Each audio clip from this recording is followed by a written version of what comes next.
Ready to uncover the harsh realities of being a medieval assassin? We're kicking off our discussion on that very topic tonight. The life of a medieval assassin was nothing like the romanticized tales that would later capture imaginations in stories and legends. Far from being a shadowy figure of mysterious allure, gliding effortlessly through moonlit corridors to dispatch targets with elegant precision, the reality of being a professional killer in medieval times was an existence filled with constant terror, grinding poverty, physical agony, and psychological torment that would break most ordinary people within mere weeks of attempting such a career. The first and most obvious problem facing anyone foolish enough to enter this profession was the simple fact that everyone wanted you dead. Not just your intended victims, mind you, but virtually every person in society had reason to fear and despise assassins.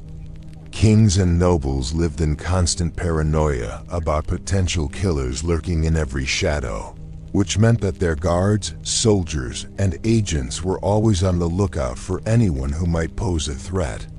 The Church condemned assassination as one of the gravest sins imaginable, ensuring that even common peasants would view assassins as damned souls deserving of immediate execution.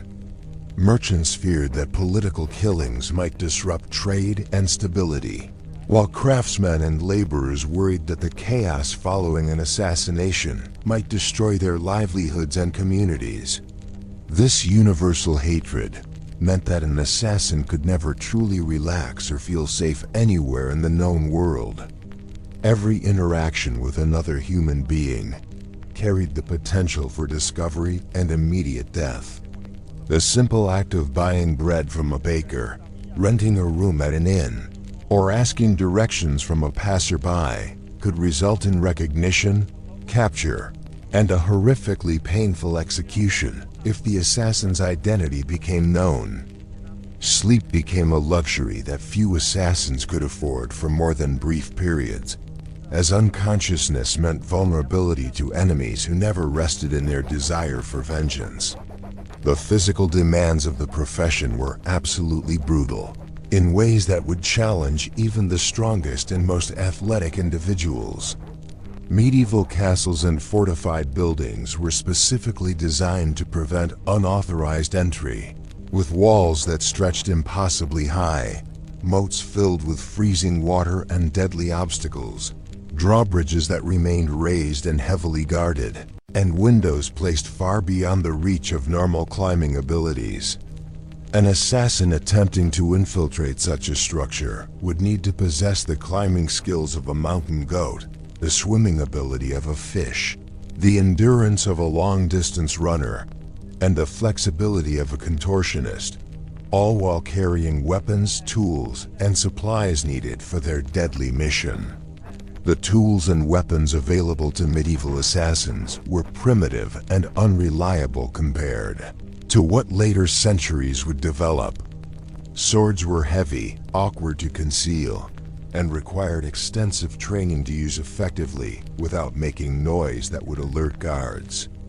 Daggers were easier to hide, but required getting extremely close to heavily protected targets, often necessitating hand-to-hand combat with multiple opponents who were better armed and armored. Crossbow bolts could be fired from a distance, but the weapons themselves were slow to reload, inaccurate beyond short ranges, and produced distinctive sounds that immediately revealed the assassin's location to every guard within hearing distance. Poison, the weapon most commonly associated with medieval assassination attempts, presented its own unique set of nightmarish challenges.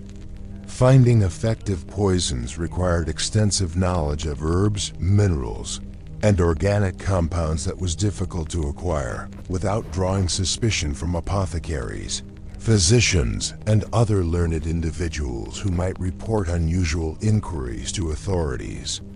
Many substances that were rumored to be deadly were actually quite unreliable, requiring precise dosages and specific preparation methods that were difficult to achieve under field conditions. Even when an assassin managed to obtain genuinely lethal poison, administering it to the intended victim often proved nearly impossible due to food tasters, careful meal preparation protocols, and the general paranoia of high-value targets who understood that poisoning was a constant threat. The social isolation experienced by medieval assassins was perhaps even more psychologically damaging than the physical dangers they faced. Normal human relationships became impossible when your profession required constant deception and the ability to kill, without hesitation or remorse. Forming friendships meant either lying constantly about your true nature or revealing your identity to people who would likely betray you for reward money or out of moral conviction. Romantic relationships were even more complicated, as few people would knowingly become involved with someone whose profession involved murder, while those who might be attracted to such danger were often criminals or mentally unstable individuals who presented their own risks and complications. Family relationships became strained or completely severed once relatives learned of an assassin's profession. Parents, siblings, and children faced the constant fear that their connection to a killer would result in their own imprisonment, torture, or execution. Many families of known assassins were subjected to surveillance, harassment, and persecution by authorities seeking information about the assassin's whereabouts or future plans. This pressure often forced families to publicly disown their assassin relatives, leaving the killers completely alone in the world without even the basic human comfort of family support and unconditional love. The financial aspects of assassination were far less lucrative than most people imagine. While it might seem logical that such dangerous and specialized work would command high prices, the reality was quite different. Most assassination contracts came from desperate individuals or groups who were already facing serious financial difficulties, meaning they often lacked the resources to pay substantial fees for murder services. Political assassinations were typically commissioned by rebels, conspirators, or ambitious nobles who were risking everything on their schemes and therefore had limited funds available for hiring killers. Even when an assassin managed to negotiate a substantial fee for their services, collecting payment often proved to be extremely difficult or impossible. Clients who hired assassins were not known for their trustworthiness or reliability, and many attempted to avoid payment by claiming the job was performed inadequately, the target was not the correct person, or the assassination caused unintended complications that voided their agreement.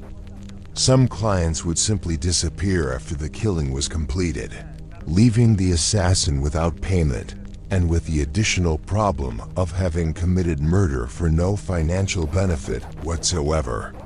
The legal consequences of being caught practicing assassination were among the most severe punishments available under medieval law. Unlike common criminals who might face imprisonment, fines, or relatively quick executions, captured assassins were typically subjected to prolonged torture, designed both to extract information about their employers and accomplices and to serve as public entertainment and deterrent for other potential killers. The methods of execution reserved for assassins were deliberately chosen to maximize suffering and create spectacular public displays that would be remembered and discussed for years afterward. Drawing and quartering was a favorite method for executing assassins, involving tying the condemned person to 4 horses that would then be driven in different directions, slowly tearing the victim apart while they remained conscious and screaming. Burning at the stake was another popular choice, particularly when church authorities were involved in the prosecution, as it provided symbolic purification of the assassin's corrupted soul, while creating a memorable spectacle that would discourage others from following the same path. Some particularly creative executioners developed specialized tortures specifically for assassins, including devices that would slowly crush bones, remove skin, or destroy internal organs while keeping the victim alive and aware for as long as possible. The constant stress of living under such extreme legal jeopardy had profound psychological effects on medieval assassins that modern people can barely imagine. Every moment of every day was shadowed by the knowledge that capture would result in unimaginable agony followed by death, while survival required maintaining perfect alertness and readiness to flee or fight at any instant. Sleep became fitful and brief, as unconsciousness meant vulnerability to capture. Eating became a challenge, as assassins needed to remain in peak physical condition, while often lacking access to regular meals or safe places to consume food without risk of discovery. The paranoia that developed among professional assassins often reached levels that would be considered severe mental illness by modern standards. Every stranger was a potential enemy, every friend a possible betrayer, every shadow a hiding place for pursuers, and every sound a signal that death was approaching.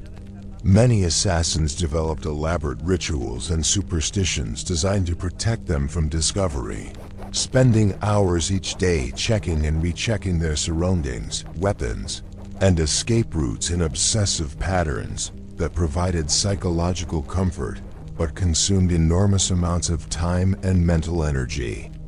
Travel presented particularly acute challenges for medieval assassins, as movement between locations required passing through numerous checkpoints, staying at inns where other guests might recognize them, and navigating unfamiliar territories where local customs and dangers were unknown. Road conditions were often terrible, making rapid travel difficult or impossible, while bandits and wild animals presented additional threats that could be fatal even to skilled fighters. Weather was another enemy that could not be fought or bargained with, as assassins were often forced to continue traveling through storms, snow, or extreme heat that would kill unprepared individuals. The primitive medical knowledge of the medieval period meant that injuries sustained during assassination attempts, or while fleeing from pursuers, often led to infection, permanent disability, or death from complications that modern medicine could easily treat. A simple cut from a sword or dagger could become infected and kill an assassin weeks or months after the original injury, while broken bones often healed improperly, leaving killers with permanent limps, weakened grips, or other physical limitations that made their dangerous profession even more difficult and hazardous. Disease was a constant threat in medieval times, but assassins faced additional risks due to their lifestyle and working conditions. Spending nights hiding in sewers, swamps, or other unsanitary locations exposed them to plague, cholera, and other infectious diseases that spread rapidly in such environments. Poor nutrition weakened their immune systems, making them more susceptible to illness, while the stress of their profession made recovery more difficult even when medical treatment was available. Mental health problems were virtually inevitable for anyone who spent years killing other human beings for money. The psychological impact of repeatedly taking lives, often including innocent people who happened to be present during assassination attempts, created lasting trauma that medieval society had no understanding of how to treat. Many assassins developed what modern psychologists would recognize as post-traumatic stress disorder, chronic depression, anxiety disorders, and other mental health conditions that made their already difficult lives even more unbearable. The moral and spiritual consequences of assassination weighed heavily on many killers, particularly those who had been raised in religious households or communities, where murder was considered one of the greatest sins possible. The Catholic Church taught that assassins would spend eternity in hell, suffering unimaginable torments as punishment for their crimes against God's commandments.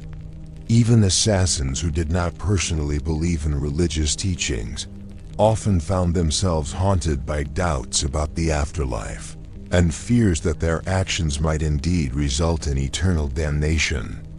Training to become an effective assassin required years of dangerous and painful preparation that many candidates did not survive.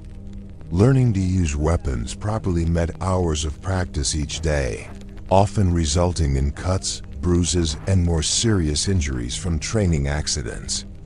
Developing the climbing, swimming, and acrobatic skills needed for infiltration required pushing the human body to its absolute limits, frequently causing permanent damage to joints, muscles, and bones. Studying poisons and other assassination techniques often involved experimenting with deadly substances that could easily kill the assassin during the learning process. The apprenticeship system used to train new assassins was particularly brutal, as experienced killers had little patience for mistakes that could compromise their own safety and freedom. Apprentice assassins were often used as expendable resources, sent on the most dangerous missions while their mentors remained safely hidden, and abandoned without hesitation if they were captured or wounded during operations. The survival rate among assassin apprentices was extremely low, with most dying during training or their first few missions. Finding employment as an assassin was surprisingly difficult, despite what might seem like constant demand for such services. Most people who wanted someone dead lacked the resources to hire professional killers, while those with sufficient wealth usually preferred to handle their conflicts through legal means, political maneuvering, or open warfare that did not require dealing with the criminal underworld. The clients who did seek assassination services were often desperate, mentally unstable, or themselves criminals, making them unreliable business partners who frequently created more problems than they solved. Competition among assassins was fierce and often deadly, as the limited number of available contracts meant that killers frequently found themselves competing against colleagues for the same jobs. This competition sometimes led to assassins murdering each other to eliminate rivals, creating a vicious cycle where professional killers spent as much time fighting other assassins as they did pursuing their intended victims. Some assassins attempted to resolve this problem by forming guilds or other cooperative organizations, but such groups invariably became targets for law enforcement and often collapsed when members betrayed each other for personal gain. The technical challenges of actually performing assassinations were far more complex than most people realize. Medieval buildings were designed with security in mind, featuring narrow windows, thick walls, multiple locks, and strategic layouts that made unauthorized entry extremely difficult. Guards were typically experienced soldiers who understood combat tactics and were specifically trained to watch for potential threats.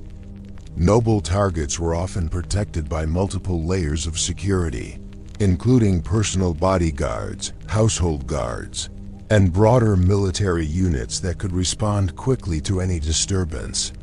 Timing assassination attempts required precise knowledge of the target's schedule and habits, information that was difficult to obtain without extended surveillance that increased the risk of discovery.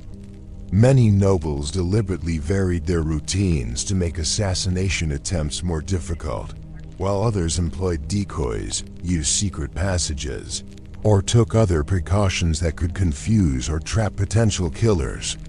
Even when an assassin managed to gather accurate intelligence about their target's movements, unexpected changes in schedule could result in mission failure and exposure to capture. The aftermath of a successful assassination often created more problems than it solved for the killer involved. Political murders typically resulted in massive manhunts involving hundreds or thousands of soldiers.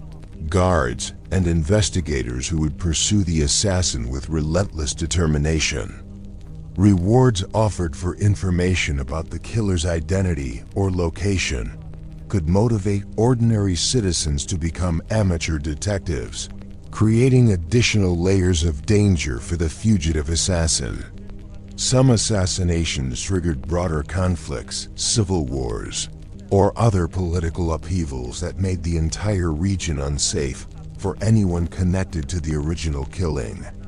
Failed assassination attempts were often worse than successful ones from the assassin's perspective, as they alerted targets to the threat while failing to eliminate the person who would now devote significant resources to hunting down their would-be killer. A failed assassin faced not only the original legal penalties for attempted murder, but also the personal vendetta of their intended victim, who would typically spare no expense in seeking revenge for the attempt on their life. The weapons and equipment needed for assassination work were expensive, difficult to obtain, and dangerous to possess. High-quality steel weapons cost more than most people earned in an entire year, while the specialized tools needed for infiltration, such as climbing equipment, lockpicks, and portable scaling devices, were often custom-made by skilled craftsmen who might report their unusual orders to authorities.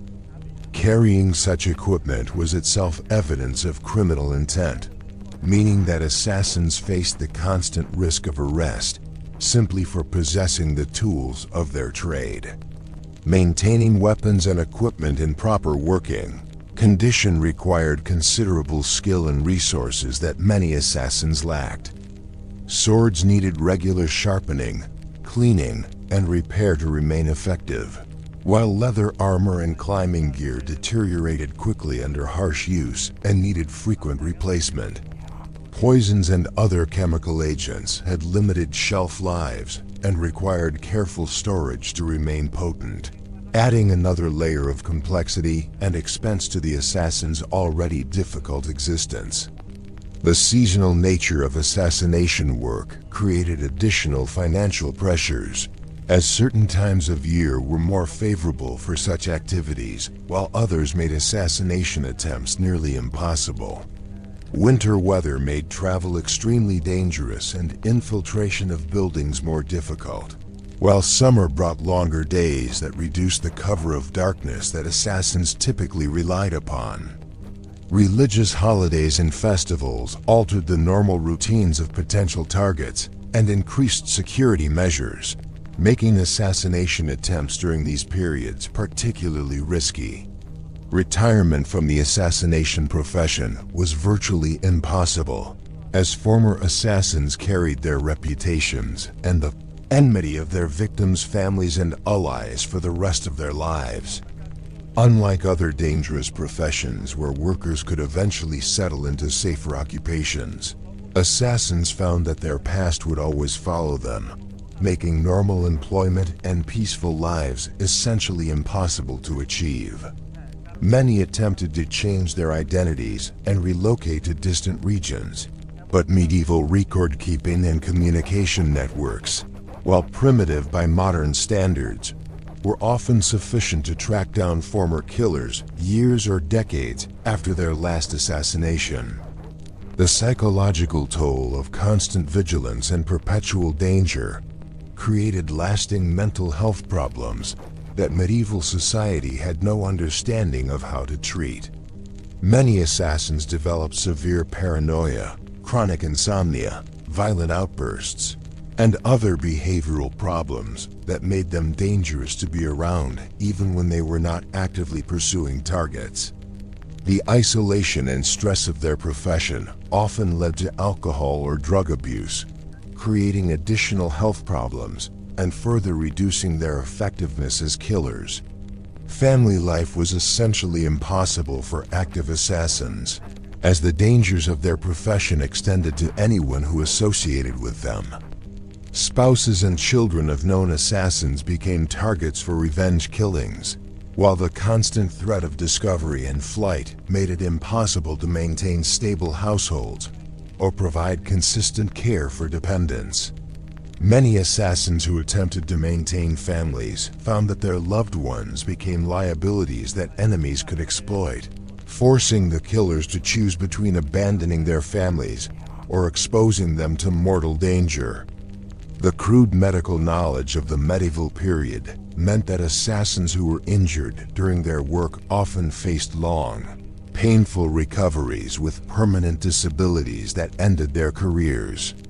A sword wound that became infected could result in amputation or death, while injuries to hands, eyes, or other body parts essential for assassination work could leave killers unable to perform their deadly profession. Without modern antibiotics, anesthesia, or surgical techniques, even minor injuries often had permanent consequences that forced assassins into early retirement or death. The legal system of medieval times offered no protection for assassins who found themselves in disputes with clients, competitors, or other criminals. Contracts for assassination services were obviously not enforceable through normal legal channels, leaving killers with no recourse when clients refused to pay, provided false information, or otherwise failed to honor their agreements. This lack of legal protection meant that assassins had to rely on violence or the threat of violence to resolve business disputes, further increasing the dangers of their already hazardous profession.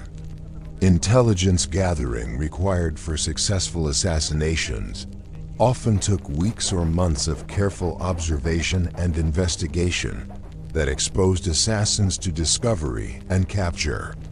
Learning about a target's habits, schedule, security arrangements, and vulnerabilities required extensive surveillance that increased the risk of recognition by guards, servants, or other individuals who might report suspicious behavior to authorities.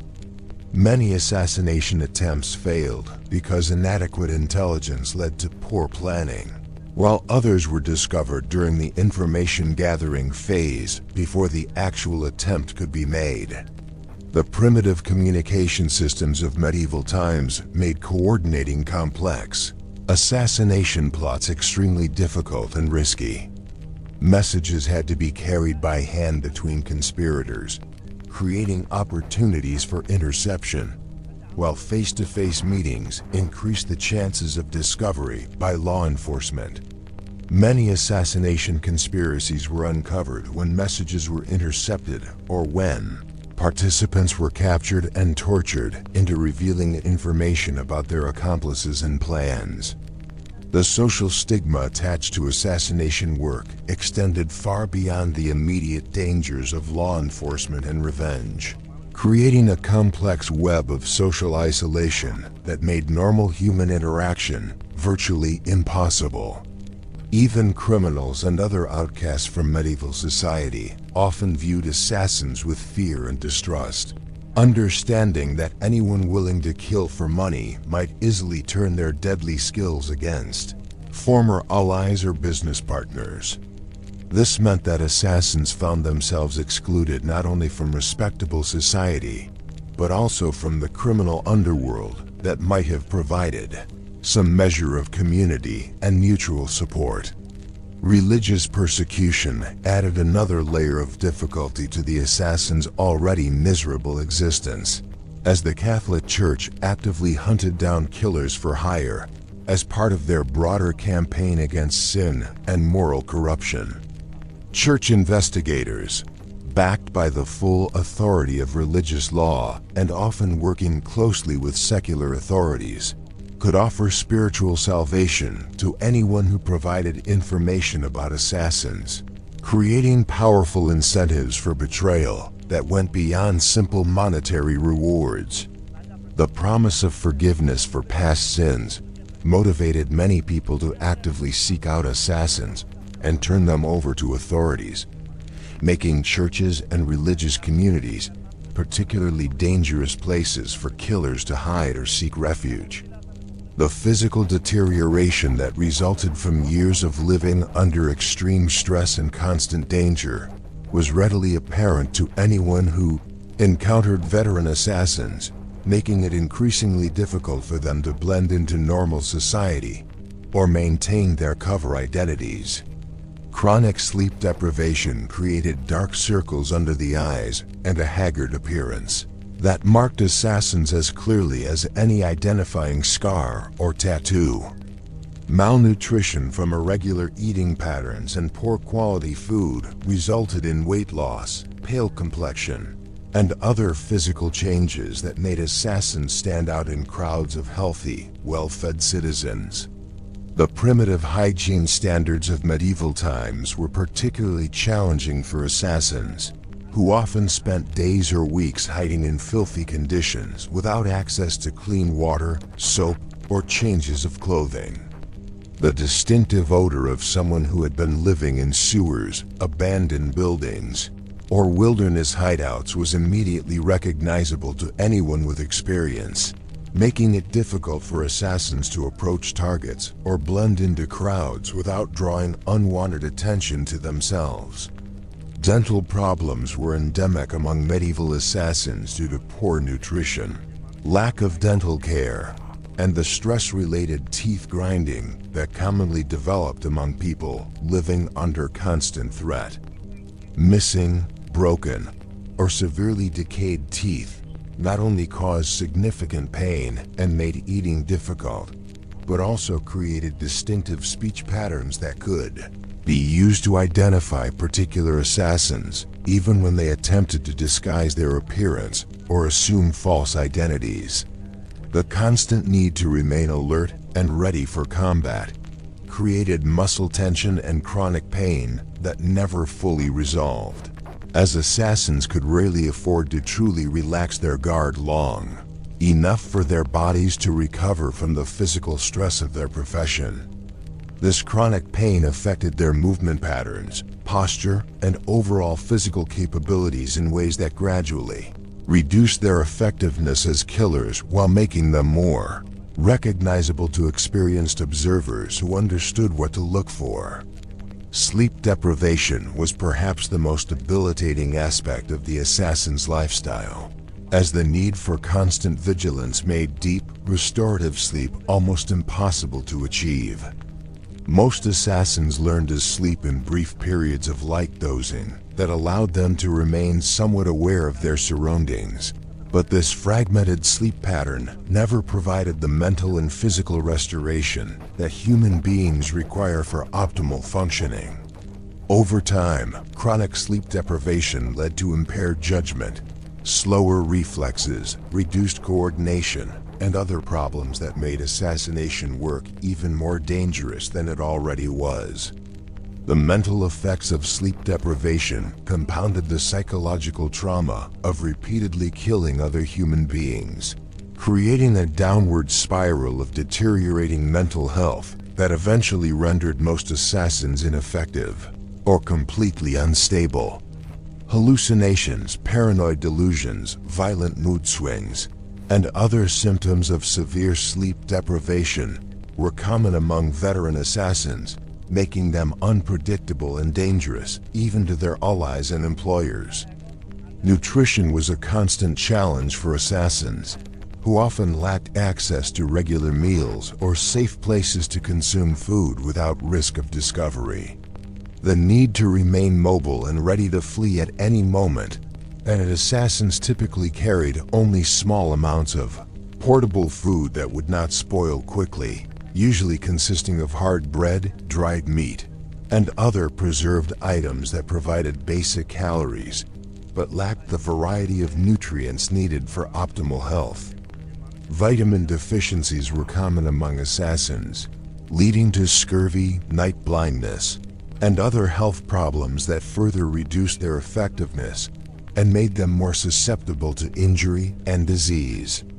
The financial instability of assassination work made it impossible for most killers to maintain adequate nutrition even when they had access to food markets and merchants. The irregular income from assassination contracts, combined with the high costs of weapons, equipment, and bribes needed to avoid capture, left most assassins living in poverty that forced them to choose between essential supplies and adequate food. Many assassins supplemented their income through robbery, burglary, or other crimes that provided immediate cash, but increased their exposure to law enforcement and added additional legal charges to their already extensive criminal records. Weather presented challenges that modern people can barely imagine, as medieval assassins had to work in all conditions without the benefit of adequate clothing, shelter, or protective equipment. Rain could make climbing impossible and render many weapons ineffective, while snow and ice created treacherous conditions that increased the risk of falls, exposure, and frostbite. Extreme heat made heavy clothing and armor unbearable while increasing the risk of dehydration and heat exhaustion during long periods of surveillance or travel. Seasonal changes affected not only the physical conditions that assassins had to work in, but also the behavior patterns of their targets and the security measures protecting them. Winter months brought increased security around nobles who gathered in well-defended castles and fortified buildings, while summer travel seasons provided more opportunities for attacks, but also increased patrols and road security. Spring and autumn brought their own challenges, including unpredictable weather, muddy roads that slowed travel, and seasonal festivals that altered normal routines and security arrangements. The primitive transportation available in medieval times made escape after assassination attempts extremely difficult and dangerous. Horses, while faster than traveling on foot, required care, feeding, and veterinary attention that was expensive and time-consuming, while their distinctive appearance made them easy to track and identify. Most assassins could not afford quality horses and had to make do with inferior animals that might fail at crucial moments, while the theft of horses carried severe legal penalties that added another layer of risk to an already dangerous profession. Boats and ships provided alternative transportation for assassins working near coastlines or major rivers, but maritime travel presented its own unique dangers, including storms, pirates, and the constant risk of drowning for people who typically lacked swimming skills. Medieval ships were small, cramped, and uncomfortable, while passage fees were expensive and ship captains often cooperated with authorities to identify suspicious passengers who might be wanted criminals. The road systems of medieval Europe were primitive, poorly maintained, and extremely dangerous for travelers, particularly those who could not afford armed escorts or travel in large groups for mutual protection. Bandits regularly attacked lone travelers or small groups, while wild animals posed additional threats in forested areas. Bridge tolls, city entrance fees, and other travel-related expenses quickly consumed what little money assassins managed to earn from their deadly profession. Navigation was a significant challenge for medieval assassins, who often worked in unfamiliar territories without access to accurate maps or reliable directions. Getting lost could be fatal for someone fleeing after an assassination attempt, while arriving late for a carefully planned attack often meant that the opportunity would be lost forever. Many assassins developed extensive knowledge of particular regions, but this specialization limited their employment opportunities and made them more recognizable to local authorities who might be watching for known killers. Language barriers created additional difficulties for assassins who worked across cultural and linguistic boundaries, as the inability to communicate effectively could compromise missions and increase the risk of discovery. Medieval Europe contained dozens of different languages and dialects, while local customs and social expectations varied dramatically from region to region. An assassin who failed to understand local languages or customs would stand out immediately as a foreigner, drawing unwanted attention and suspicion. Cultural differences extended beyond language to include religious practices, social hierarchies, legal systems, and behavioral norms that assassins had to understand and navigate successfully to avoid detection. What was considered normal behavior in one region might be viewed as highly suspicious in another, while religious or cultural taboos could easily expose assassins who failed to observe local customs properly. The clothing and fashion of medieval times varied significantly between regions, social classes, and time periods, making it difficult for assassins to acquire appropriate disguises or blend into local populations. Fine clothing was expensive and difficult to obtain, while poor quality garments immediately marked the wearer as belonging to lower social classes that would not normally have access to high-value targets. The wrong style of clothing or inappropriate accessories could immediately reveal an assassin as an outsider who did not belong in their chosen location. Weapon laws and customs differ dramatically between different medieval jurisdictions, with some regions prohibiting the carrying of certain weapons while others required armed citizens to carry specific types of weapons for military service. An assassin who failed to understand local weapon laws might be arrested for carrying prohibited weapons or become suspicious by failing to carry weapons that local customs required.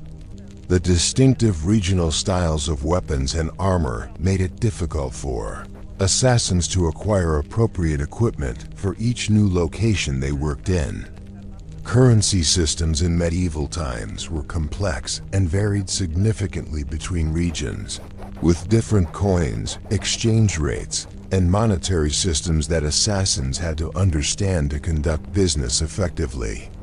Carrying the wrong type of currency or failing to understand local exchange rates could mark an assassin as a foreigner or create suspicions about the source of their money.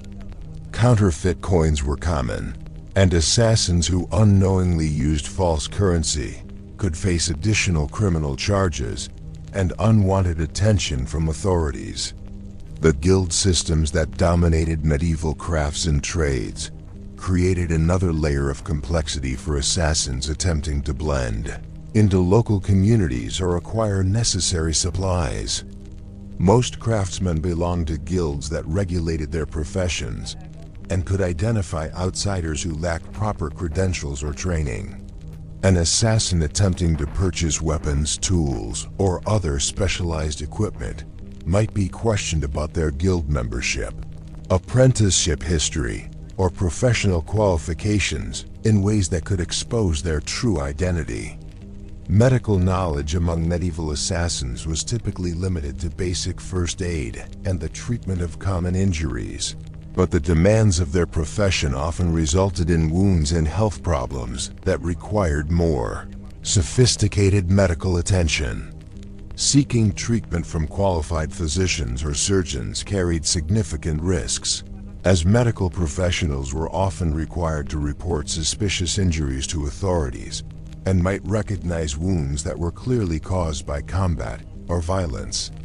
Self-treatment of injuries was dangerous and often ineffective, as assassins lacked access to proper medical supplies, sterile instruments, or effective medications.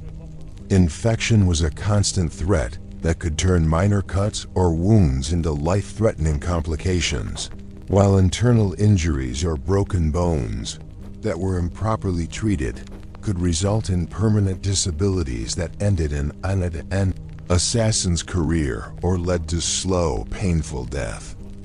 The psychological impact of constant pain from untreated injuries added another layer of stress to an already difficult existence, as assassins often had to continue working despite significant physical limitations that would normally require extended rest and recovery. Pain medications were primitive and often more dangerous than the conditions they were supposed to treat, while alcohol, the most commonly available painkiller, created additional problems, including impaired judgment and physical coordination that could be fatal in combat situations. Torture was an accepted investigative technique throughout medieval Europe, meaning that captured assassins faced interrogation methods designed to extract information through the infliction of extreme physical pain. The knowledge that capture would inevitably result in prolonged torture created constant psychological pressure that affected every decision and action throughout an assassin's career. Many assassins carried poison or other means of suicide to avoid capture, but the decision of when to use such measures was complicated by the natural human desire to survive and the possibility that escape might still be possible.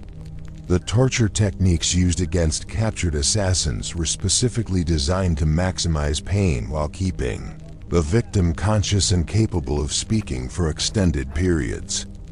Devices such as the rack, thumbscrews, and red-hot irons were commonly used to extract confessions and information about accomplices, employers, and future assassination plots. The physical damage from torture often left survivors with permanent disabilities, while the psychological trauma could result in lasting mental health problems that made normal life impossible.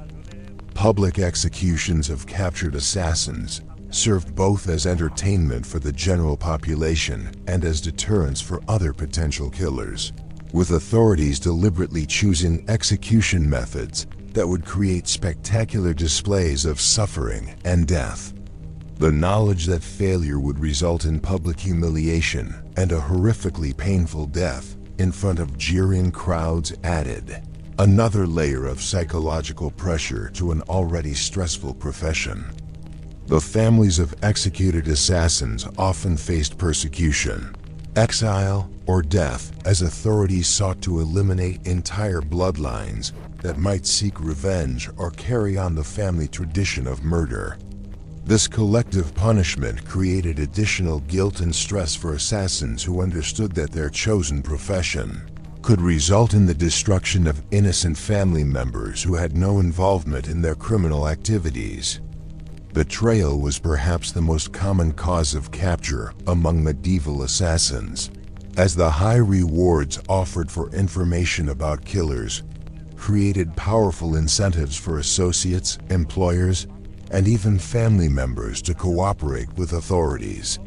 The knowledge that anyone could become a betrayer at any moment made trust impossible and forced assassins to view every human relationship as a potential threat to their survival. The rewards offered for information about assassins were often substantial enough to change the economic circumstances of entire families, making betrayal an attractive option for people facing poverty, debt, or other financial difficulties. Former friends, lovers, and business associates could become deadly enemies overnight when presented with the opportunity to claim reward, money in exchange for information about an assassin's identity or location. Competition between different law enforcement agencies, noble houses, and political factions sometimes resulted in bidding wars for information about particular assassins, driving reward amounts to levels that made betrayal irresistible for most people. The promise of wealth, protection, and social advancement motivated many individuals to actively seek out assassins for the purpose of turning them over to authorities. The corruption that permeated medieval justice systems created additional hazards for assassins, as legal officials could often be bribed, overlook crimes, or provide false evidence.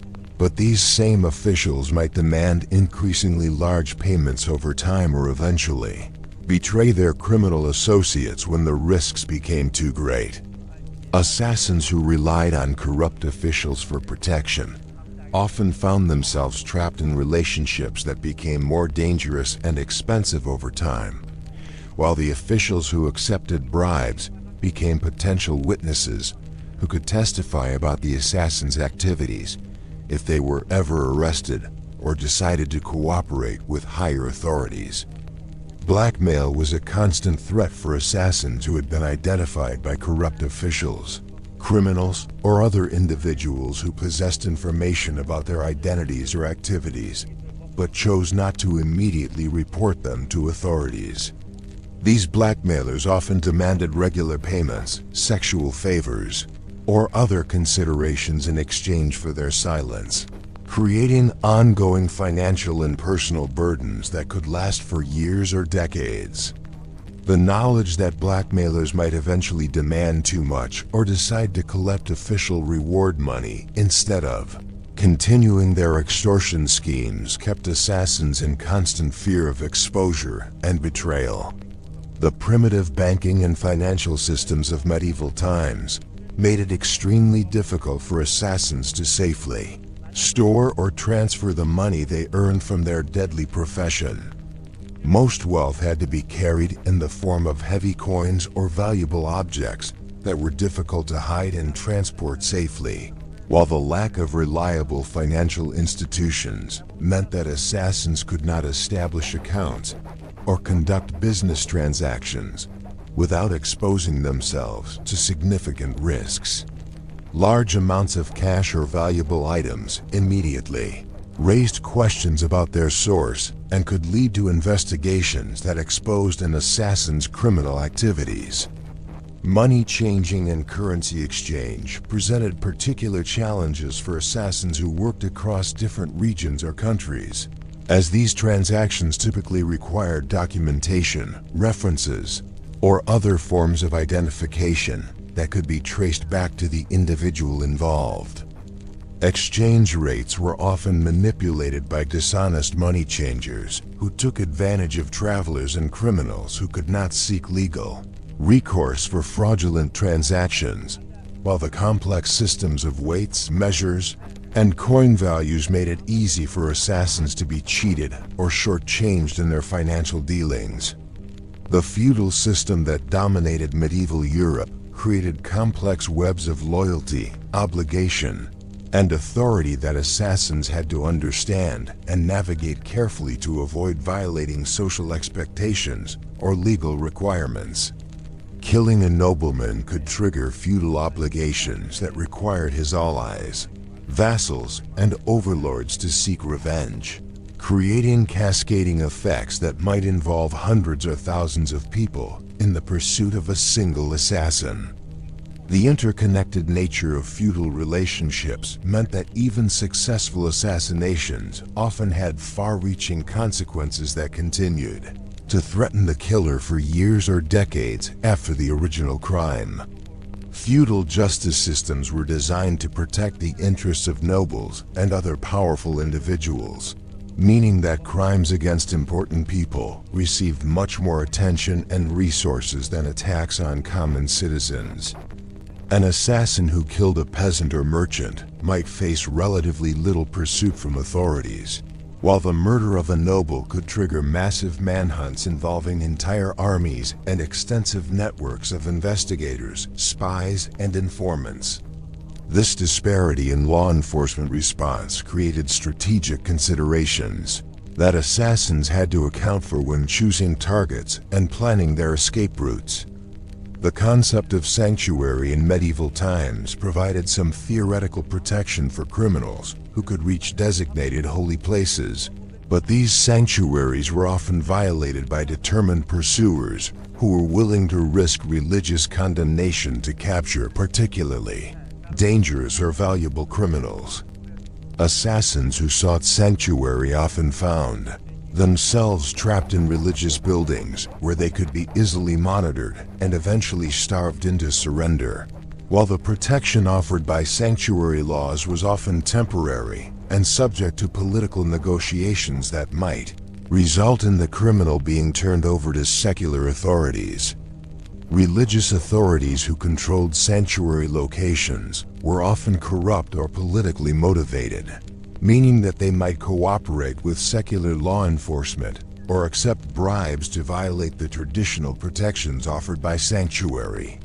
Some religious officials actively hunted criminals as part of their religious duties, viewing the capture of murderers and other serious criminals as a form of holy work that would earn them spiritual rewards and advancement within the church hierarchy.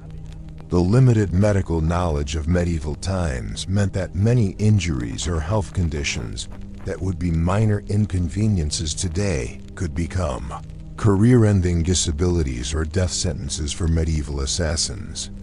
Eye injuries that affected vision, hand injuries that reduced grip strength or dexterity, leg injuries that impaired mobility, and hearing loss from combat or explosions could render an assassin incapable of performing the precise, demanding work that their profession required.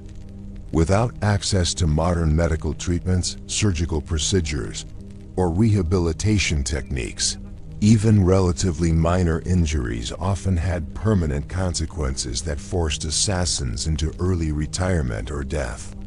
Infectious diseases were particularly dangerous for assassins, who often lived in unsanitary conditions, worked in areas with poor hygiene, and lacked access to clean water and adequate nutrition. Plague, cholera, typhus, and other epidemic diseases spread rapidly in medieval cities and could kill even healthy adults within days or weeks of infection. Assassins who contracted serious illnesses often died without medical treatment, while those who survived might suffer permanent health effects that reduced their effectiveness as killers and made them more vulnerable to capture or death in future confrontations. Mental illness, while not understood in medieval times, was clearly recognized as a problem that affected many people who engaged in violence as a profession. Assassins who showed signs of madness, whether from the psychological trauma of repeatedly killing other people or from other causes, often became unreliable and dangerous to their employers and associates. Mad assassins might attack the wrong targets, fail to follow instructions properly, or become violent toward their allies, creating additional risks and complications for everyone involved in assassination plots. The social isolation experienced by most assassins often led to depression, anxiety, and other mental health problems that modern psychology recognizes as serious conditions requiring professional treatment. Medieval society had no understanding of these conditions and no effective treatments for them, meaning that assassins suffering from mental illness had to cope with their problems alone while continuing to perform demanding and dangerous work that required clear thinking and emotional stability. Alcoholism and drug abuse were common among medieval assassins who used these substances to cope with the stress, pain, and psychological trauma of their profession. While alcohol and certain herbal preparations could provide temporary relief from physical and emotional pain, they also impaired judgment, reduced coordination, and created dependencies that interfered with the assassin's ability to perform their work effectively. Many assassins found themselves trapped in cycles of substance abuse that gradually destroyed their health and effectiveness while creating additional financial burdens and legal risks. The primitive understanding of nutrition in medieval times meant that most assassins suffered from dietary deficiencies that affected their physical and mental performance. Vitamin C deficiency caused scurvy. Vitamin D deficiency led to bone problems. Iron deficiency resulted in anemia, and protein deficiency caused muscle wasting and weakness. These nutritional problems were often compounded by irregular eating patterns, poor quality food, and the stress of constant danger that affected digestion and nutrient absorption. Food safety was a constant concern for assassins who often had to eat whatever was available without the luxury of choosing fresh, properly prepared meals. Spoiled meat, contaminated water, and improperly stored grains could cause food poisoning that left assassins incapacitated at crucial moments when they needed to be at peak performance. The lack of refrigeration and proper food storage techniques meant that even experienced assassins regularly risked serious illness from contaminated food. Seasonal food shortages affected everyone in medieval society. But assassins were particularly vulnerable because they often lacked the social connections and resources needed to secure adequate food during times of scarcity. Failed harvests, severe weather, and political disruptions could create famines that lasted for months or years, forcing assassins to compete with desperate populations for increasingly scarce food supplies. Many assassins died of starvation during extended famines, while others were forced to take extreme risks to obtain food that often led to their capture or death. The clothing and equipment needed for assassination work was expensive, difficult to obtain, and dangerous to possess, creating constant financial pressures and legal risks for professional killers. High-quality weapons, armor, climbing equipment, and other specialized tools could cost more than most people earned in several years, while the possession of such items without legitimate explanation could lead to arrest and prosecution, even when no specific crimes had been committed. Maintaining and replacing equipment was an ongoing expense that consumed much of the income that assassins managed to earn from their deadly profession. Weapons needed regular sharpening, cleaning, and repair to remain effective, while leather armor and other equipment deteriorated quickly under harsh use and needed frequent replacement. The specialized nature of assassination equipment meant that it often had to be custom-made by skilled craftsmen who charged premium prices and might report unusual orders to authorities. The seasonal nature of many assassination opportunities created feast or famine income patterns that made financial planning extremely difficult for medieval assassins. Political conflicts, religious festivals, harvest seasons, and weather patterns all affected the demand for assassination services and the feasibility of carrying out murder contracts. Assassins might earn substantial sums during busy periods, but then face months of unemployment when assassination opportunities are scarce or too dangerous to pursue. Competition from other assassins, mercenaries, and criminals meant that professional killers often had to underbid each other for available contracts, driving down prices and reducing the financial rewards of an already dangerous profession. Some assassination contracts were awarded to the lowest bidder rather than the most skilled or experienced killer, creating a race to the bottom that forced many assassins to work for inadequate compensation that barely covered their expenses and equipment costs. The irregular nature of assassination work made it impossible for killers to establish steady income streams or build the financial reserves needed to weather periods of unemployment or reduced demand for their services. Unlike craftsmen or merchants who could develop ongoing relationships with regular customers, assassins typically worked on a contract basis with clients who might never require their services again, making business planning and financial security virtually impossible to achieve.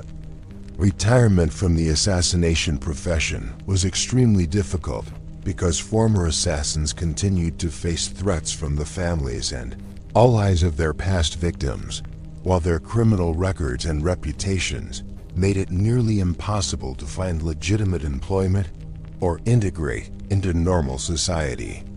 Many attempted assassins who tried to retire found themselves drawn back into criminal activities by financial necessity or by former associates who threatened to expose their past activities if they refused to participate in new crimes. The lack of any social safety net in medieval times meant that injured, sick, or aging assassins had no source of support other than their own resources and whatever help they could obtain from criminal associates who might themselves be unreliable or dangerous. Assassins who became incapacitated through injury or illness often faced starvation or death unless they had managed to accumulate sufficient resources during their active careers, which was rare given the financial instability of their profession. Family relationships were complicated by the moral and legal implications of assassination work, as relatives often faced difficult choices between loyalty to their assassin family members and their own safety and moral beliefs. Many families of assassins were subjected to surveillance, harassment, and persecution by authorities seeking information about the killer's activities, while the constant threat of revenge attacks made normal family life impossible to maintain. Children of assassins faced particular challenges as they grew up knowing that their parents' profession made them targets for revenge and social outcasts who would struggle to find acceptance in normal society.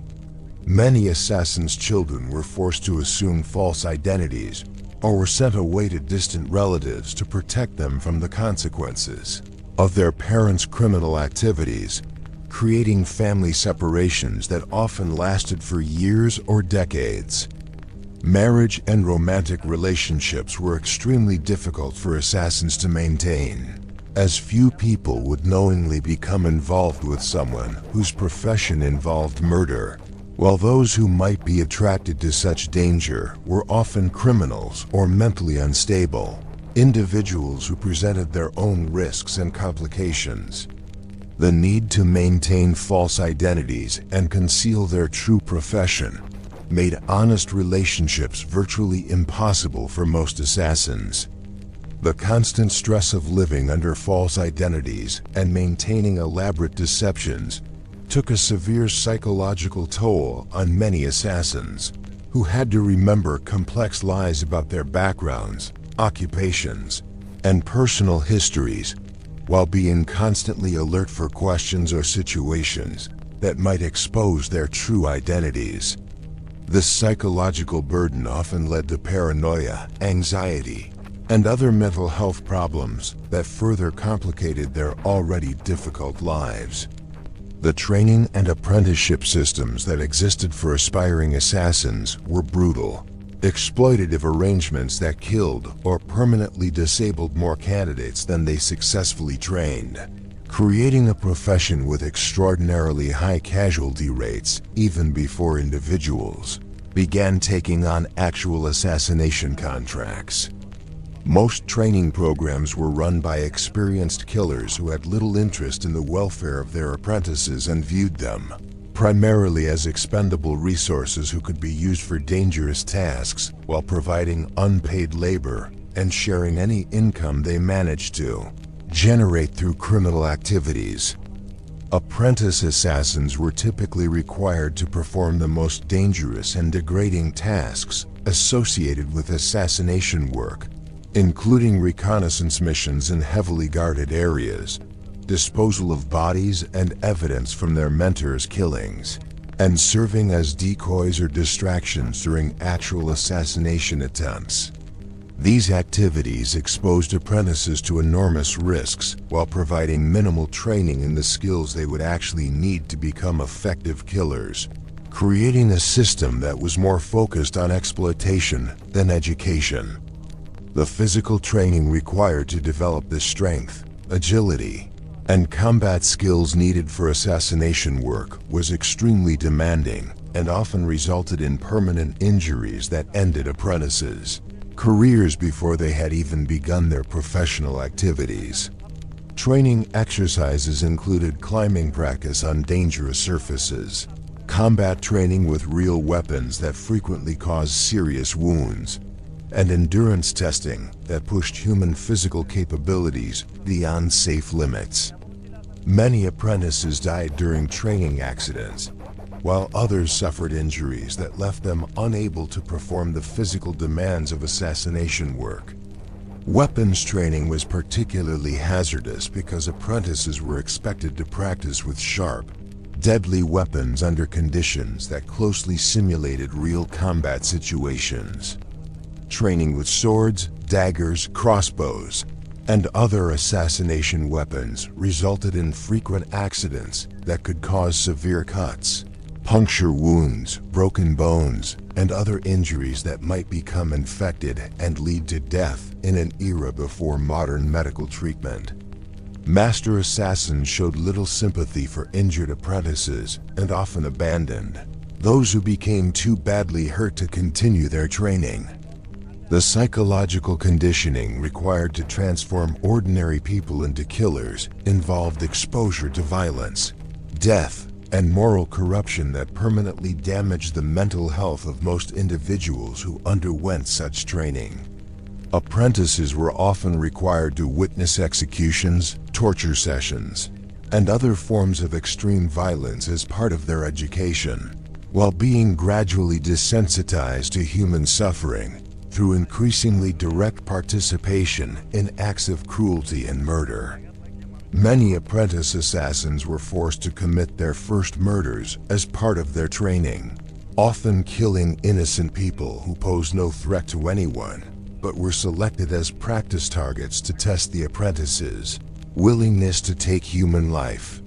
These training murders created additional legal liability for apprentices, while inflicting psychological trauma that often led to mental health problems, including nightmares, depression, paranoia, and violent outbursts that made normal social relationships impossible.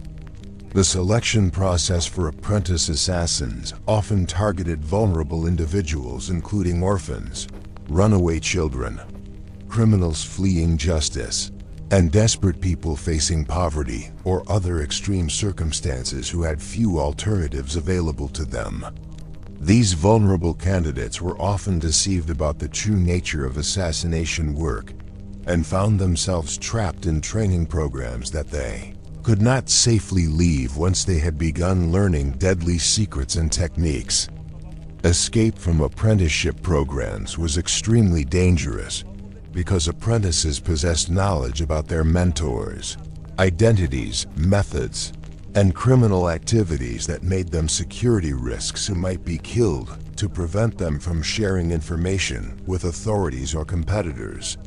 Many apprentices who attempted to leave their training were murdered by their mentors or other members of assassination organizations who viewed them as potential threats to operational security.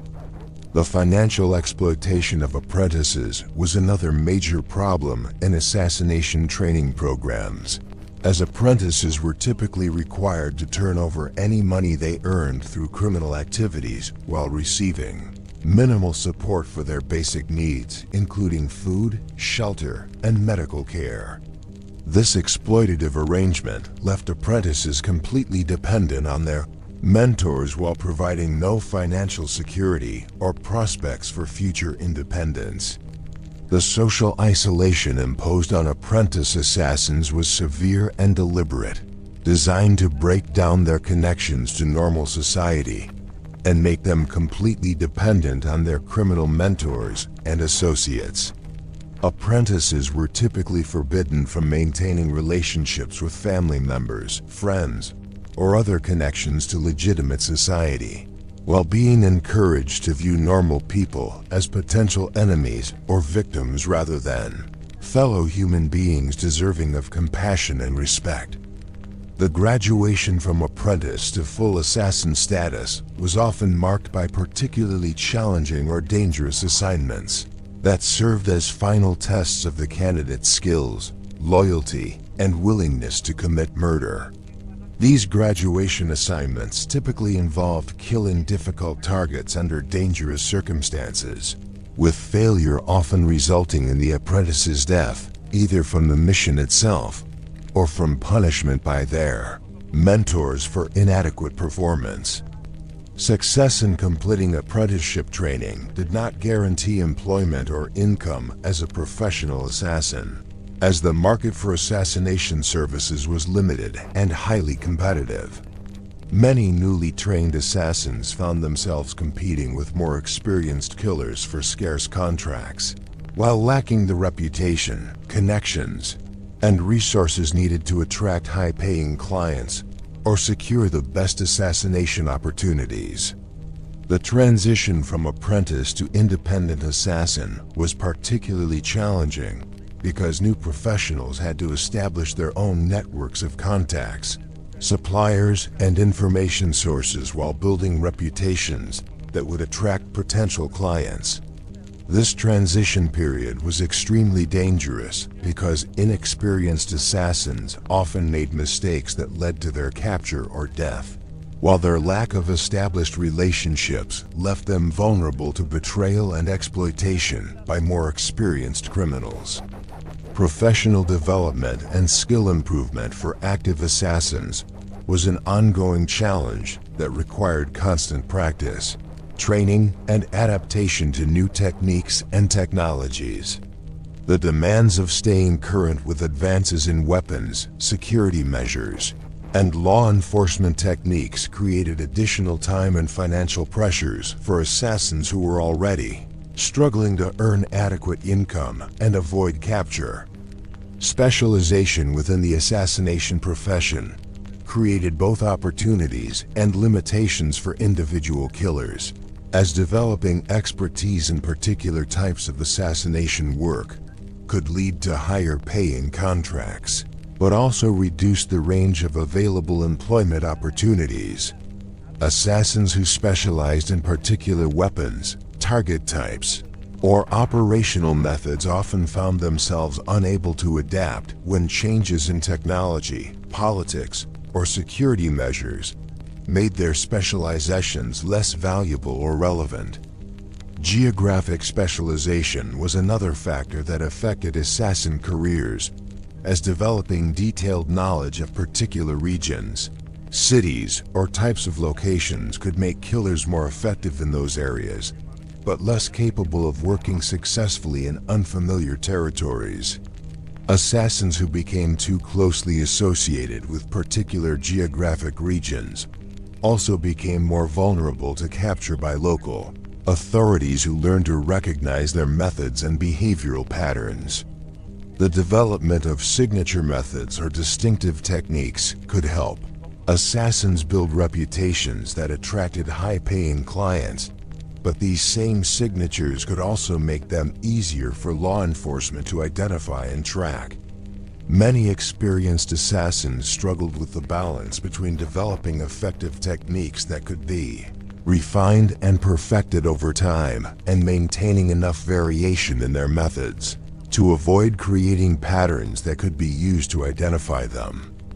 Innovation and creativity in assassination techniques were essential for staying ahead of evolving security measures and law enforcement techniques. But experimentation with new methods was extremely risky and often resulted in mission failures or capture when untested techniques proved inadequate under real operational conditions.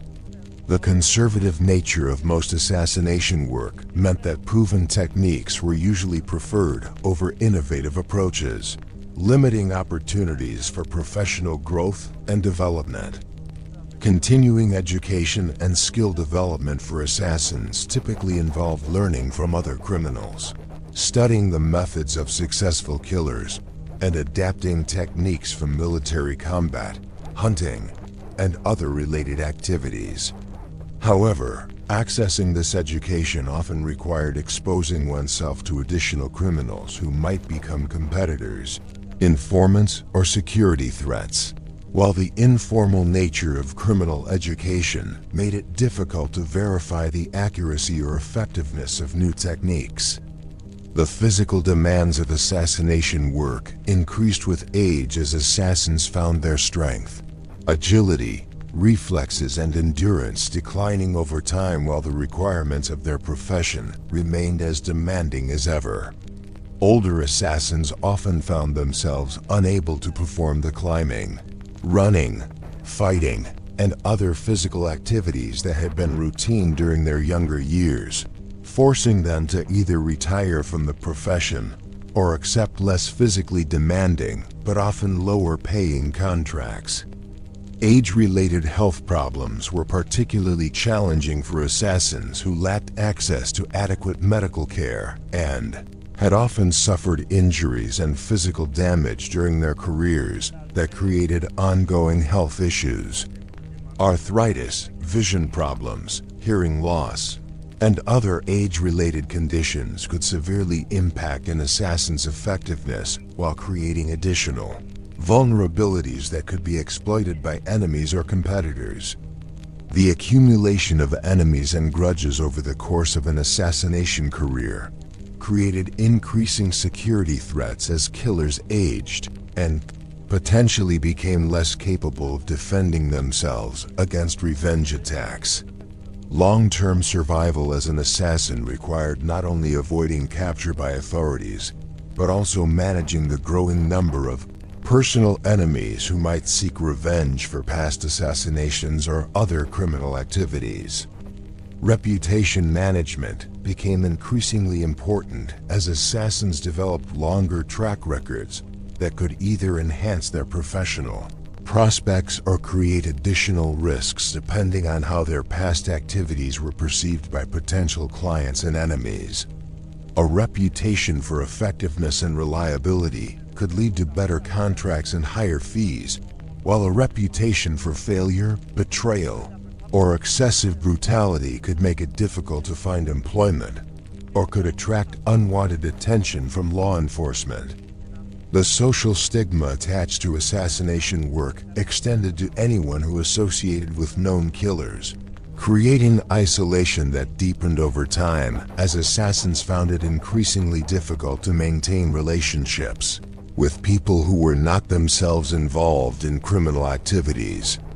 This progressive social isolation often led to depression, paranoia, and other mental health problems that further reduced assassins' effectiveness and quality of life. Legacy and inheritance issues were particularly complex for assassins who had accumulated wealth or property during their careers, but needed to transfer these assets to heirs without exposing them to legal liability or revenge attacks from the assassin's enemies. Many assassins found it impossible to provide for their families or leave meaningful inheritance because their criminal activities tainted any wealth they had acquired and made it dangerous for their heirs to claim or use such inheritance. The ultimate futility of the assassination profession became apparent to most practitioners as they realized that their work rarely achieved any lasting positive outcomes, while creating enormous personal costs and risks that far outweighed any benefits they might have gained. Political assassinations seldom produced the changes their clients desired, while personal revenge killings typically escalated conflicts rather than resolving them, leaving assassins with the realization that they had wasted their lives on meaningless violence that accomplished nothing of value.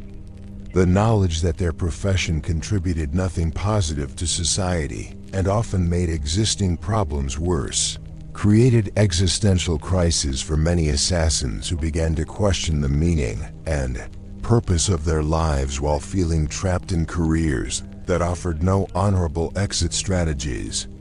This philosophical despair, combined with the practical hardships of assassination work, often led to self-destructive behaviors, including suicide, reckless risk-taking, and deliberate exposure to capture or death as forms of escape from lives that had become unbearable. The spiritual consequences of a lifetime spent in murder weighed heavily on the minds of medieval assassins, particularly as they aged and began to contemplate their own mortality and the afterlife that awaited them. The Catholic Church's teachings about hell and eternal damnation were not merely abstract theological concepts for people living in medieval times, but vivid, terrifying realities that shaped every aspect of daily life and decision-making.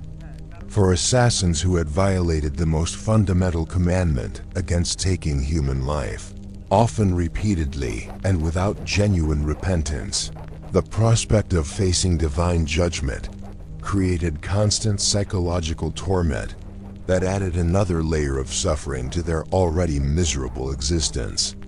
The concept of purgatory, while offering some hope for eventual salvation, required genuine repentance and the performance of adequate penance to cleanse the soul of mortal sin.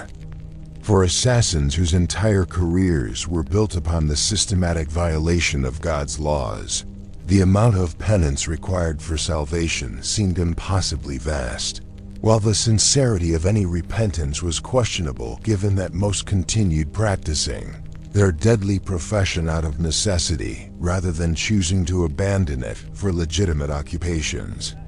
Many assassins found themselves trapped in cycles of sin and attempted repentance that never seemed adequate to address the magnitude of their crimes against divine law.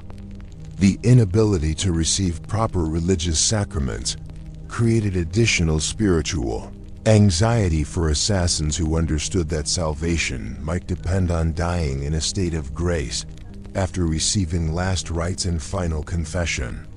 However, seeking out priests for confession meant exposing their crimes to religious authorities, who might have obligations to report serious sins to secular law enforcement.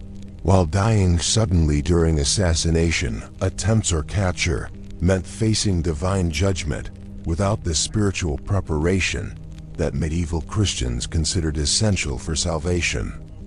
Dreams and nightmares plagued many assassins with visions of hell, demons, and the tormented souls of their victims who appeared to demand justice or revenge from beyond the grave.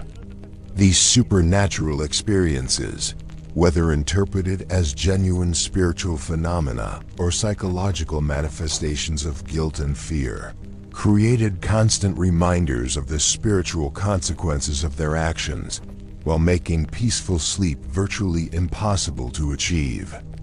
Many assassins reported being visited by the ghosts of their victims, who would reproach them for their crimes and threaten them with divine retribution that awaited them after death.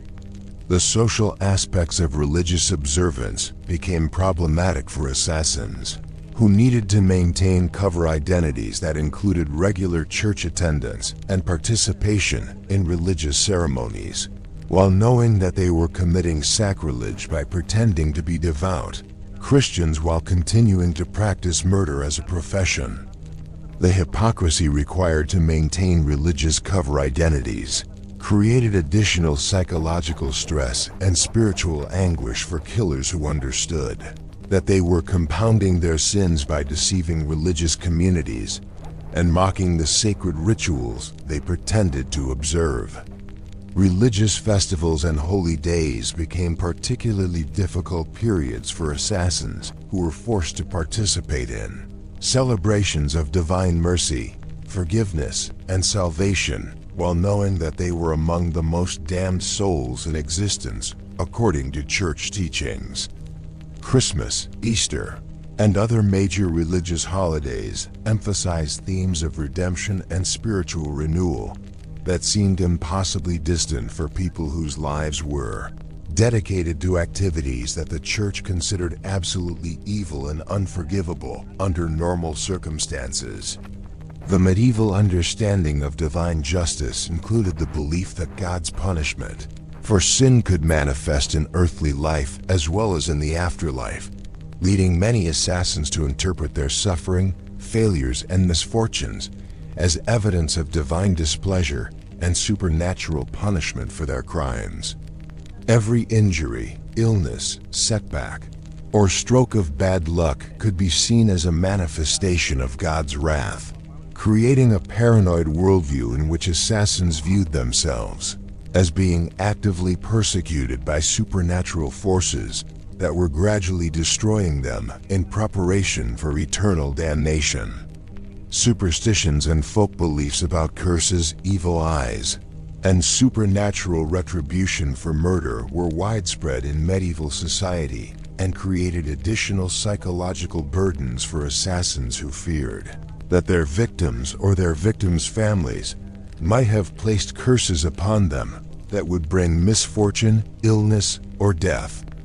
These superstitious fears often led assassins to engage in elaborate protective rituals, carry protective amulets, or seek out cunning folk and witches who claimed to be able to remove curses or provide supernatural protection from the consequences of their crimes.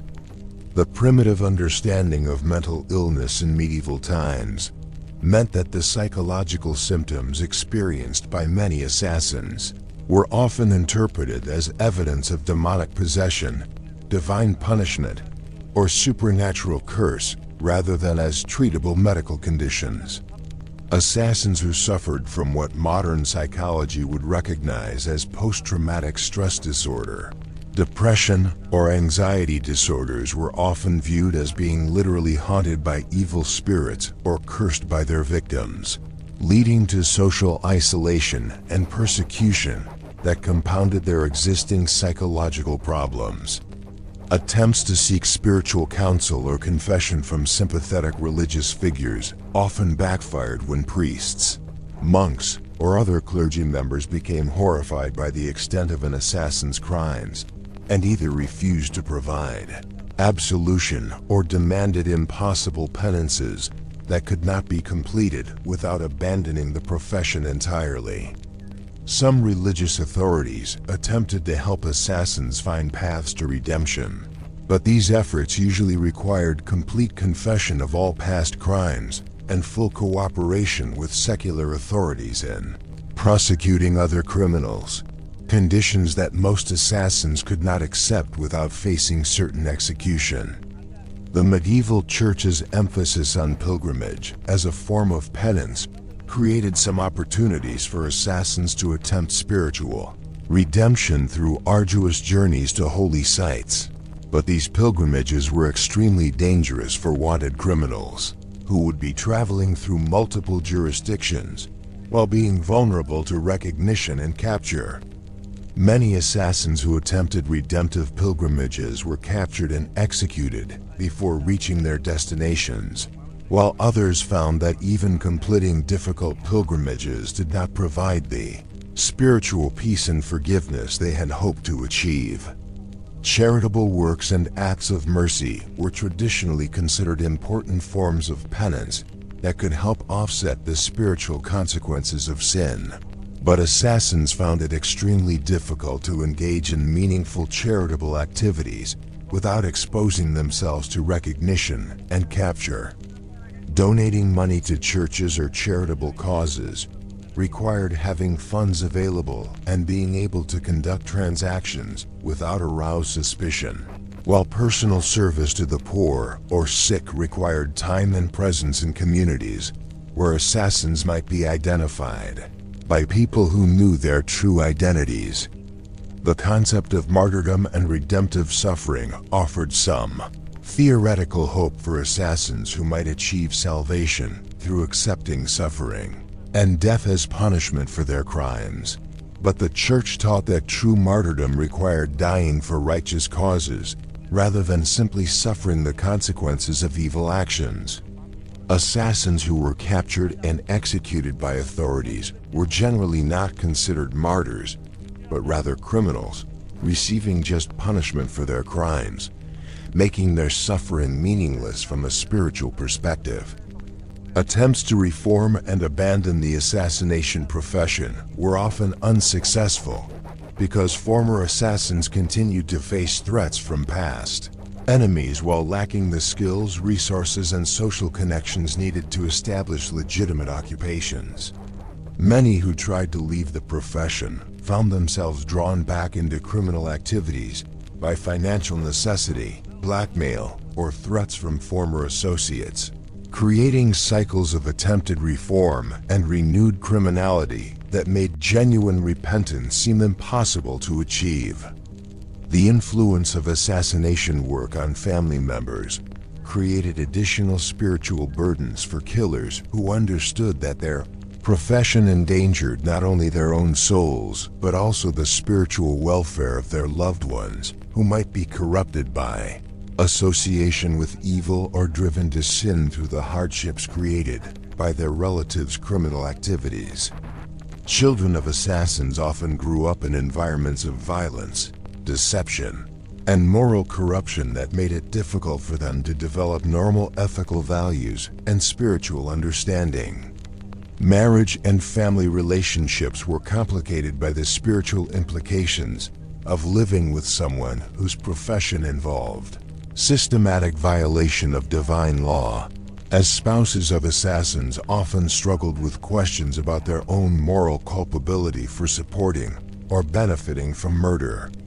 Some religious authorities taught that family members of assassins shared in their guilt if they knowingly accepted financial support or other benefits derived from assassination activities, creating impossible moral dilemmas for people who depended on assassin family members for their survival. The education and moral development of children raised in assassin families was particularly challenging because parents needed to prepare their offspring for lives in normal society while concealing the true source of the family's income and the moral reality of the parents' profession. Many assassin parents found it impossible to provide proper moral guidance to their children while continuing to practice murder, creating generational cycles of moral confusion and criminal behavior that extended the spiritual consequences of assassination work far beyond the original killers. Community relationships and social integration were permanently damaged for families associated with known or suspected assassins, as religious communities often shunned people who were connected to murderers regardless of their personal innocence or ignorance of their relatives' activities. This social ostracism often extended to multiple generations, creating lasting consequences that affected children and grandchildren of assassins who had no involvement in or knowledge of their ancestors' criminal activities. The theological questions raised by assassination work included complex issues about free will, divine forgiveness, predestination, and the possibility of redemption for people who had committed what the Church considered among the most serious possible sins. Medieval theologians generally taught that no sin was completely unforgivable if the sinner genuinely repented and performed adequate penance, but they also emphasized that certain sins, including murder, required extraordinary measures for redemption that few people would be capable of completing successfully. The practical impossibility of making adequate restitution for murder created additional theological problems for assassins who understood that genuine repentance traditionally required not only feeling sorry for past sins, but also making amends to the victims and their families. Since murdered victims could not be restored to life, and their families were more likely to seek revenge than to accept apologies or compensation, assassins found themselves unable to complete the restitution that proper repentance seemed to require according to church teachings. The cyclical nature of violence in medieval society meant that assassination activities often triggered blood feuds, revenge killings, and ongoing conflicts that continued long after the original assassins had died, creating spiritual consequences that extended across multiple generations and affected entire families and communities. Assassins who understood these broader consequences of their actions often experienced additional guilt and spiritual anguish about the long-term suffering they had unleashed through their criminal activities, while feeling powerless to stop the cycles of violence they had initiated. The ultimate futility and meaninglessness of assassination work from a spiritual perspective became clear to many practitioners who realized that their activities had achieved no positive outcomes while creating enormous amounts of suffering, sin, and spiritual damage that would require generations to heal. This recognition of the essential meaninglessness of their life's work often led to profound despair and existential crisis among older assassins, who had devoted their entire adult lives to activities that had accomplished nothing of lasting value while damning their souls and destroying their relationships with God, family, and community. The final realization that haunted most medieval assassins in their declining years was the crushing understanding that their entire careers had been built upon an elaborate self-deception about the nature and value of their work. What had perhaps begun as a desperate attempt to escape poverty, gain power, or achieve some form of twisted honor had revealed itself over time to be nothing more than a prolonged suicide that destroyed everything meaningful about human existence while contributing nothing positive to the world around them. The legendary figures that inspired many to enter the profession were revealed to be either complete fabrications or individuals whose lives had been far more miserable and meaningless than the romantic stories suggested. The reality of assassination work bore no resemblance to the tales of shadowy heroes who struck down tyrants and protected the innocent, but instead consisted of petty murders motivated by greed, revenge, and political ambition that served only to increase suffering and chaos in an already violent and unstable world. The clients who hired assassins were invariably revealed to be individuals whose moral character was even worse than that of the killers they employed, as honest people with legitimate grievances typically sought justice through legal means, or accepted their losses rather than resorting to murder. The fact that assassins spent their careers serving the worst elements of society, enabling the most corrupt and evil people to eliminate their enemies and consolidate their power, added another layer of moral corruption to an already damnable profession. The skills and knowledge that assassins developed during their careers were completely useless for any legitimate purpose and could not be applied to honest occupations that might provide meaning, satisfaction, or social value. Unlike soldiers who might apply their combat skills to protecting their communities, or craftsmen who created useful objects that enriched people's lives, assassins developed expertise that could only be used to cause suffering and death, making their professional knowledge a burden rather than an asset when they attempted to reform their lives. The physical deterioration caused by years of stress, poor living conditions, injuries, and psychological trauma left most veteran assassins as broken, prematurely aged individuals who looked decades older than their actual years and suffered from chronic pain, disability, and health problems that would plague them for whatever remained of their lives. The few assassins who managed to survive long enough to reach old age typically did so as crippled, diseased, mentally ill individuals who served as warnings to younger criminals about the ultimate consequences of choosing violence as a profession. The social legacy of assassination work was entirely negative, as former assassins found themselves remembered only for their crimes and failures, while any positive qualities they might have possessed were forgotten or overshadowed by their reputation as killers. Unlike other professions where skilled practitioners might be remembered with respect or admiration, assassins were universally reviled, and their names became synonymous with evil, treachery, and moral corruption that parents would use to frighten children into good behavior. The economic impact of spending a lifetime in assassination work was overwhelmingly negative for most practitioners, who typically ended their careers poorer than they had been when they started, despite having earned substantial sums during periods of high activity.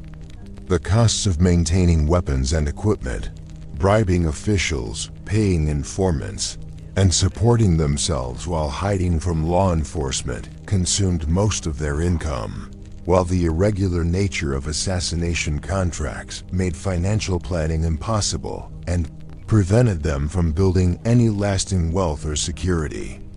The families of assassins invariably suffered more than they benefited from their relatives' criminal career, as the dangers, social stigma, and moral corruption associated with assassination work destroyed family relationships and often led to persecution, exile, or death for innocent family members. Children of assassins often grew up in poverty despite their parents' criminal earnings, while living under constant threat of revenge attacks and social ostracism that limited their opportunities for education, marriage, and legitimate employment. The broader social consequences of assassination activities were universally negative, as political murders typically led to increased instability, violence, and oppression, rather than the positive changes that clients claimed to desire. The removal of corrupt officials through assassination usually resulted in their replacement by even more corrupt individuals who had learned from their predecessors' fate and took additional precautions to protect themselves while oppressing their subjects more harshly. The psychological toll of realizing that one's entire adult life had been wasted on meaningless evil created a form of despair that was beyond the understanding of people who had lived normal lives with legitimate occupations and meaningful relationships. This existential horror, combined with the physical deterioration and social isolation that characterized the end stage of most assassination careers, often drove veteran killers to suicide, madness, or desperate attempts at redemption that typically ended in capture and execution. The legacy of fear and hatred that assassins left behind ensured that their names would be cursed for generations after their deaths, while their victims would be remembered with sympathy and their families would continue seeking revenge long after the original killers had died. This perpetuation of hatred and violence meant that assassination work created lasting damage to society that continued causing suffering long after the assassins themselves had paid the ultimate price for their crimes. The medical consequences of assassination work included not only the obvious risks of violent death during missions, but also the cumulative health effects of chronic stress, malnutrition, exposure to harsh conditions, and the psychological trauma of repeatedly killing other human beings. Most assassins who avoided execution died relatively young from stress-related illnesses, infections from untreated wounds, or the effects of substance abuse used to cope with their psychological problems. The spiritual consequences of assassination work, according to medieval Christian belief, included not only eternal damnation for the killers themselves, but also spiritual contamination that affected their families and communities for multiple generations. The Church taught that the souls of murder victims who died without proper spiritual preparation might be trapped in purgatory or hell, while their killers faced the most severe punishments that divine justice could inflict, creating cycles of supernatural suffering that extended far beyond earthly life.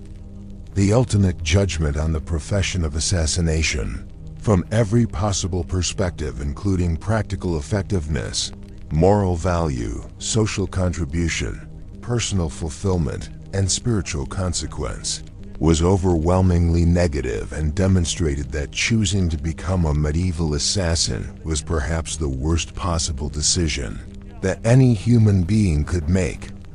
The combination of extreme danger, constant suffering, moral corruption, social isolation, spiritual damnation, and ultimate futility made assassination work a form of prolonged suicide that destroyed everything worthwhile about human existence while accomplishing nothing positive or meaningful.